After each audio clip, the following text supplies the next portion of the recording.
મહુવાના ગઢથર ગામમાં હાઈસ્કૂલમાં વિદ્યાર્થીને ઢોર માર મારવામાં આવેલ. વિદ્યાર્થીને ઢોર માર મારતા વિદ્યાર્થીને હોસ્પિટલ ખાતે સારવાર માટે ખસેડવામાં આવેલ. મહુવા તાલુકાના ગઢથરા ગામે અભ્યાસ કરતા વિદ્યાર્થીને શાળાના શિક્ષકે ઢોર માર મારેલ. હાલ પરિવારજનોએ વિદ્યાર્થીને મહુવા શહેરની સરકારી હોસ્પિટલ ખાતે સારવારથી ખસેડવામાં આવેલ. હાઈસ્કૂલ છૂટવાના સમયે સ્કૂલના શિક્ષક દ્વારા વિદ્યાર્થીને ઢોર માર મારવામાં આવેલ. વિદ્યાર્થીની સામાન્ય ભૂલને લઈ શિક્ષક દ્વારા ઢોર માર મારવામાં આવેલ. વિદ્યાર્થીને ઢોર માર મારવામાં આવતા વિદ્યાર્થીને કાનમાં અને નાકના ભાગે પહોંચી ઇજાઓ.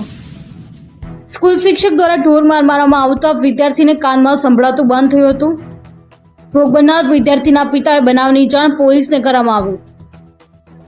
હાઈસ્કૂલમાં અભ્યાસ કરતા વિદ્યાર્થીને ઢોર માર મારતા સ્કૂલ શિક્ષક પર લોકોમાં રોષ જોવા મળ્યો. અમીન પારેખ, જી ન્યૂઝ, મહુવા. ગોહિલ અરપાલ ચાંબર. તમને શું છું? સાહેબે માર્યો. કયા સાહેબે માર્યા? વિનુ સાહેબે. તમે ક્યાં ભણો છો? ગઢથર હાઈસ્કૂલમાં. એવું તો શું છું કે તમને સાહેબે મારેલા છે? કાંઈ નહીં, એક વિદ્યાર્થી નામ લખતો હતો. મેં એને એમ કીધું કે નામ લખવામાં ધ્યાન રાખજે, એમ વાંક વગીનું નામ નહીં લખતો. સાહેબે એની લીધેથી માર્યો. સાહેબે તમને કઈ રીતે માર્યા? ચપ્પલે ને વાળ પકડીને ભટકાડતા પિતાએ. વાળ પકડીને? પીઠ સાથે ભટકાડતા. પીઠ સાથે પકડીને. અત્યારે ક્યાં વાગેલું છે તમને?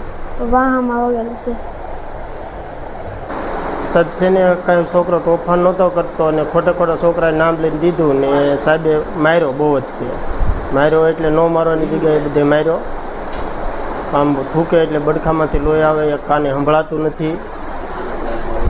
વાહામાં બધે હજી સાટલા એમને ભરોળા પીડ્યા. ચપ્પલ એને ટીકાઈને મારેલો છે અને દિવાલમાં ભટકાડેલો છે.